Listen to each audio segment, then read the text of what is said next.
আসসালামু আলাইকুম। আমি শামীমা খুলনা থেকে বলছি। বিডি ব্লগার শামীমা চ্যানেল থেকে আপনাদেরকে আরও একবার স্বাগত জানাই।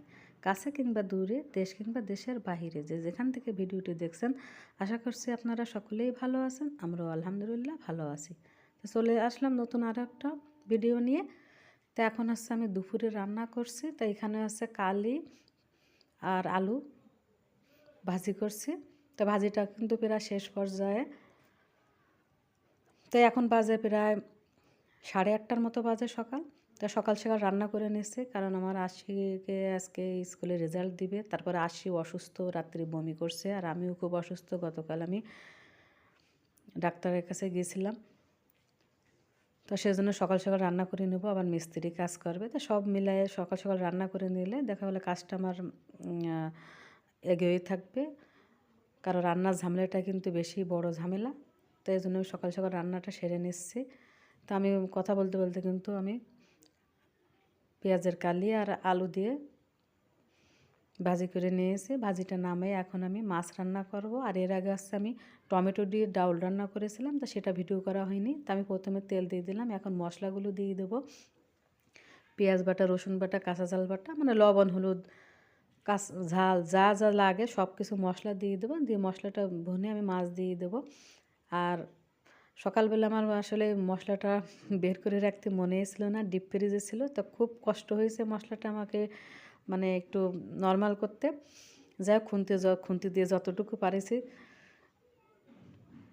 ততটুকু উঠিয়ে নিয়েছি। নিয়ে এখন আমি রান্না করব। রান্না করতে করতে এর মাঝে আবার নিচেও যাব, কারণ মিস্ত্রি কাজ করছে, নিচে কাজ করবে এখন।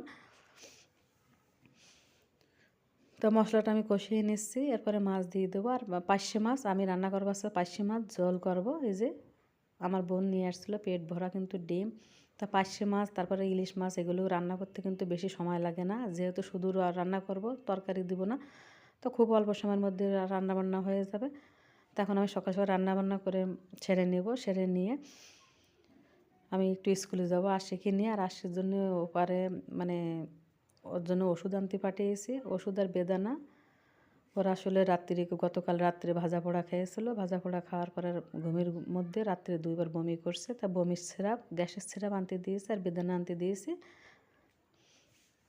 তো দেখুন আমি কিন্তু তরকারিটা মানে মাছটা চুলায় দিয়ে আমি নিচে নামছি, কারণ এদিক থেকে মিস্ত্রি চলে এসেছে।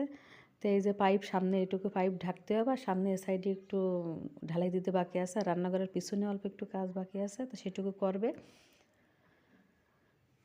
তো তরকারি চাপা দিয়ে নিচে চলে আসলাম।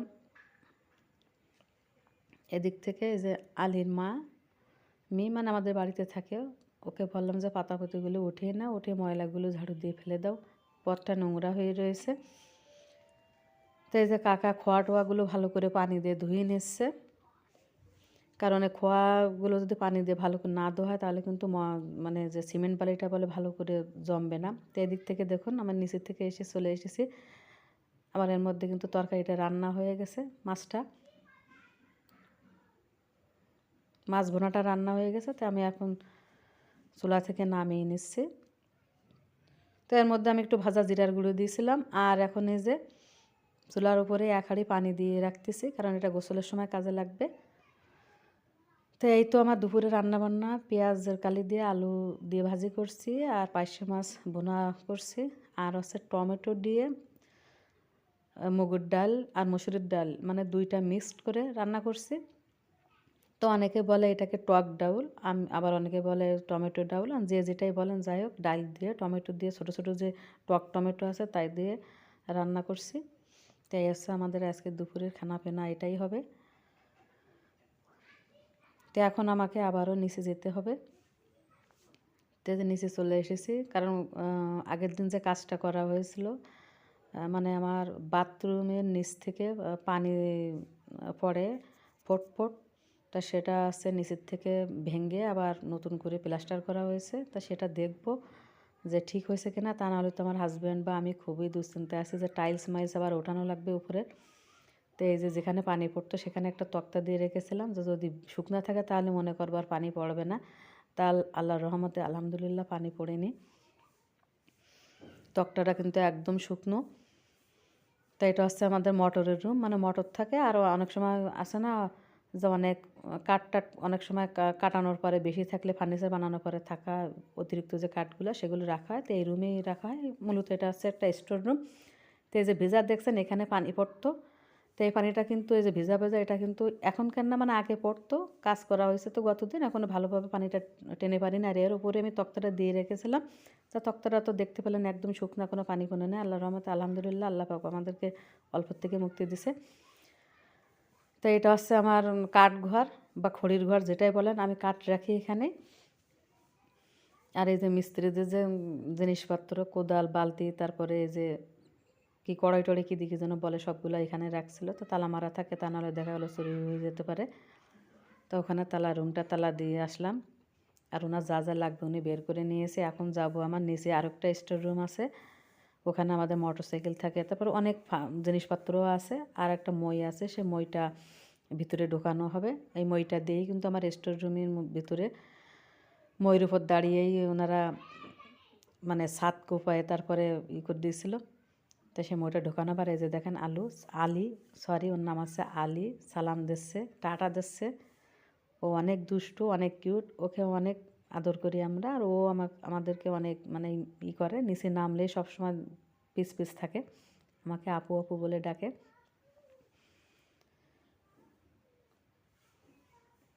তো এই যে দেখছেন মইটা এখন এই রুমে ঢুকানো হবে। এটা হচ্ছে আমাদের একটা স্টোর রুম বলতে পারেন, মানে আমার হাজব্যান্ডের মোটরসাইকেল থাকে, তারপরে এই যে মই থাকে, স্টিলের আলমারি আছে, তারপরে লেপ কম্বল রাখা যে সাব বাক্স বলে অনেকে, সেটা অনেক বড়, মানে উপরের সিঁড়ির গেট দিয়ে ওঠানো যায় না উপরে। তো এই রুমই থাকে, এই রুমটা আমরা ভাড়া দিই না। আরও অনেক মাল জিনিস আছে। আমার শ্বশুরের হাতের ওয়ার্ড্রোব আছে, তারপরে শাশুড়ির স্টিলের আলমারি আছে, শ্বশুরির ব্যবহৃত স্টিলের আলমারি আছে, মেলা কিছু জিনিসপত্র এই রুমটা রাখা হয়, এটা ভাড়া দেওয়া হয় না। আর মইটা ভিতরে রাখার কারণ আছে, মই বাইরে রাখলে দেখা গেলো চোর এই মই বেয়ে উপরে উঠতে পারে। এদের আগে 2বার চুরি হয়েছিল এদের বাসায়, এ কারণেই মইটাই বাইরে রাখতে দেয় না আমার হাজব্যান্ড। তা কাজ শেষে আবার এই ভিতরে রেখে দিই। এই যে দেখুন মোটরসাইকেল রয়েছে ভিতরে। এই যে দেখছেন আলিটা সবসময় পিস পিস থাকে, কাজের ডিস্টার্ব করে খুব। তো এই যে বুক সেলফ রয়েছে, দেখেন দোপাল্লার বড় স্টিলের আলমারি রয়েছে, আর এটা হচ্ছে 1 পাল্লার স্টিলের আলমারি। আর এই যে দেখুন এই যে কৌটা কৌটি ভরা, মানে জিনিরি আছে না লোহা, যেগুলা বিভিন্ন ধরনের আমার হাজব্যান্ডের কাছে সব থাকে। এটা হচ্ছে স্টিলের ওয়ার্ড্রোব, এই যে বুক সেলফ, তারপর স্টিলের আলমারি, বড় আলমারি যেটা আর কি। এখানে এই যে কুরবানির সময় গোশ কাটার যে এটা কী বলে, যে কাঠ বা খাইটি, সেটা। আরও অনেক মাল জিনিস আছে। দেখছেন আলিটা সবসময় পিস পিস থাকে। তার রুমে তালা দিয়ে দেওয়া হয়েছে, চাষা থেকে সব করে দিয়েছে, দিয়ে বের হয়েছে। আর এই যে পাখি, পেয়ারা গাছে সুন্দর একটা পাখি বসেছিল, মাথায় হলুদ আর লাল, দেখাতে পারলাম না আপনাদেরকে। এই যে দেখুন আসি খুব অসুস্থ, ওর জন্য দোয়া করবেন। ও রাত্রে 2বার বমি করছে, ও ভাজা পোড়া খেয়েছিল কালকে রাত্রে, তখন কান্নাকাটি করছে, মানে শরীরের মধ্যে ভালো লাগতেছে না। তো ওর জন্য ওষুধ আনতে পাঠানো হয়েছে, আর বেদান আনতে পাঠানো হয়েছে। ওষুধ খাওয়ায় গ্যাসের সিরাপ আর আছে বমির সিরাপ। আল্লাহর রহমতে আশা করা যায় ইনশাল্লাহ ঠিক হয়ে যাবে। এখন বলছে আম্মু আমাকে কোলে নাও, আমাকে কোলে নাও, ওর শরীরটা ভালো লাগতেছে না। তো আমি এখন আসলে ভিডিওটি আমার করার ইচ্ছা ছিল না আজকে, তারপরে করলাম। দেখা গেল কি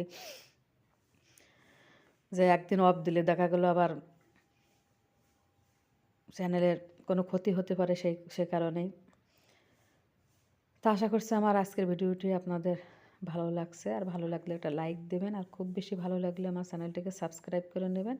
আর যারা অলরেডি আমার চ্যানেলটিকে সাবস্ক্রাইব করে নিয়েছেন তাদেরকে অসংখ্য ধন্যবাদ।